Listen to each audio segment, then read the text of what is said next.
সোমবার বাংলাদেশের প্রধানমন্ত্রীর পদ থেকে ইস্তফা দিয়েছেন শেখ হাসিনা। এরপরে বোন রেহানাকে সঙ্গে নিয়ে বাংলাদেশ ত্যাগ করে চলে গিয়েছেন তিনি। আর এই পরিস্থিতিতে সোমবার থেকেই বাংলাদেশে সরকারবিহীন হয়ে পড়েছে গোটা রাষ্ট্র।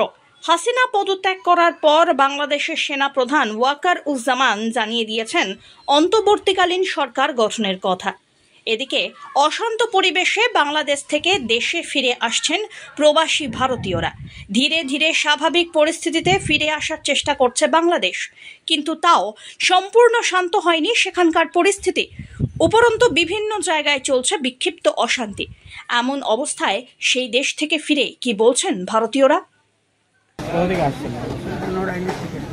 আপনি কি কি সমস্যার সম্মুখীন হয়েছেন? অনেক সমস্যা। বললো না যে মালাটাও খুলে ফেলতে হয়েছে। তুলসীর মালা ছিল, বললো যে মালাটা খুলে ফেলে। এটা কারা বলেছে? ওই মুসলমান, একটা মুসলমান বলতেছে। আর কি কি হয়েছে? একটা পরিচিত আমার বিষয় বলে বললো। আর আমাদের কোনো অসুবিধা নেই, আমার ধারে বসে বাড়ি পুড়িয়ে দিয়েছে, অনেকের বাড়ি পুড়িয়ে দিয়েছে। তারপরে ওই কালকে আমার সামনের পরে একজনটা গুলি করলো। গুলি করেছে? কারা করেছে?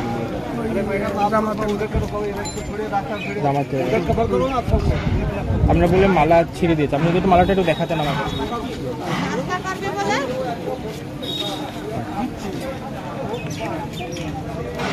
মালাটা গলায় ছিল, মালাটা খুলে গেল। ওই লাঠি ঠাঙা নিয়ে সব বাড়ির পাশে, ওদের যে আজকে বাড়ি ছিলাম বাড়ির পাশে সব দৌড়াদৌড়ি হলো। ওখানে আপনি বলছিলেন যে মন্দিরের কিছু সমস্যা। মন্দিরে তো ভেঙেছে, আর আমাদের বাড়ির পাশে যে মন্দিরটা ভাঙতে গেছিল, কিন্তু একটা ওই আছে ওই কালো মতন কি বলে তো ওটাকে, শিব মন্দির, ওইটা কিছু ভাঙিছে। কিন্তু তার শিব মন্দির ভেঙেছে? শিব মন্দির এই সকালবেলাও একটা বাড়িতে আগুন দিল। কারা আগুন দিয়েছে? জামাত, বিএনপি। বাংলাদেশে কোথায় ছিল? রাজবাড়ি। তো ওখানকার বাংলাদেশে কেমন কি পরিস্থিতি দেখলেন? গন্ডগোলের অনেক খুবই খারাপ চলছে, এবং সবচেয়ে বেশি হচ্ছে হিন্দু বাড়িগুলো, তাদের রাত্রে বেরোতে থাকা খুবই কষ্ট হচ্ছে। কখন কী হবে, ভাঙচুর হবে না চুরি হবে, এইগুলো হচ্ছে। আপনি বাংলাদেশে আত্মীয়র বাড়ি গেছেন না কাজে গেছেন? আত্মীয়। তো ওখানকার পরিস্থিতি কেমন? ওই বললাম তো, ওই আশপাশে থাকতে পারছে না, চলে আসলাম তাড়াতাড়ি যাচ্ছেন, অবস্থা খুবই খারাপ, রাত্রে কখন কী করে। আপনি কি বাংলাদেশ থেকে আসছেন? হ্যাঁ। ওখানকার পরিস্থিতি আপনি কেমন যদি আমাদের জানান? খুব খারাপ। আপনি কোথা থেকে আসছেন? আমি বাগেরহাট থেকে আসছি। আসার পর থেকে কোনো সমস্যার সম্মুখীন? না, কোনো সম্মুখীন হয় নাই, কিন্তু রোড ঘাটের লোকজন নেই কিছু। আর আপনি যদি একটু শেয়ার করেন আমাদের সাথে কি কি দেখলেন বাংলাদেশের পরিস্থিতি? বাংলাদেশে দেখলাম যা সে অকল্পনীয়। সমস্ত কিছু ভাঙচুর, হিন্দু বাড়ি ভাঙচুর, মেয়েদের পর অত্যাচার, এই সব চলছে র্যান্ডাম। সে চিৎকার সহ্য করা যায় না।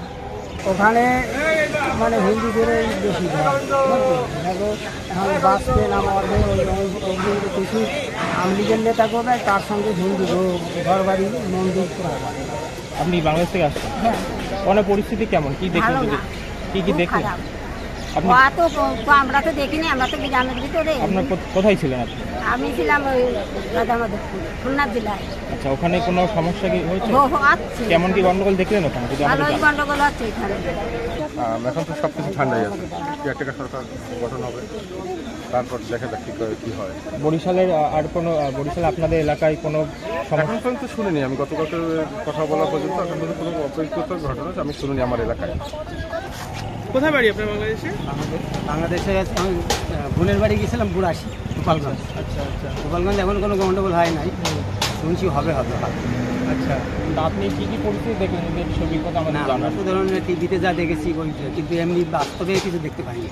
আসার পথে ঢাকা যাওয়ার ইচ্ছে ছিল, কিন্তু এই গন্ডগোলে ঢাকা যেতে পারি। আসার পথে কোনো সমস্যার সম্মুখীন হয়েছে? সব সমস্যা অনেক, গাড়িতে করে চলে এসেছি, মোটরসাইকেল খুলনা এসেছি, খুলনা থেকে অটো ধরে চলে এসেছি। মঙ্গলবার রাষ্ট্রপতির সঙ্গে সেনাবাহিনী এবং ছাত্রনেতাদের বিশেষ বৈঠক করা হয় এবং সেখানে সিদ্ধান্ত গ্রহণ করা হয়েছে যত দ্রুত সম্ভব অন্তর্বর্তীকালীন সরকার গঠন করা হবে। পাশাপাশি মোহাম্মদ ইউনূস দেশে ফিরলে বৃহস্পতিবার তিনি সরকারের প্রধান হিসাবে দায়িত্ব নিতে পারেন বলেই মনে করা হচ্ছে। এরই পরিপ্রেক্ষিতে এরপর ভারত এবং বাংলাদেশ দ্বিপাক্ষিক সম্পর্ক ঠিক কোন দিকে মোড় নেয় সেদিকেই তাকিয়ে রয়েছে কূটনৈতিক মহল। Bureau report, one India Bangla.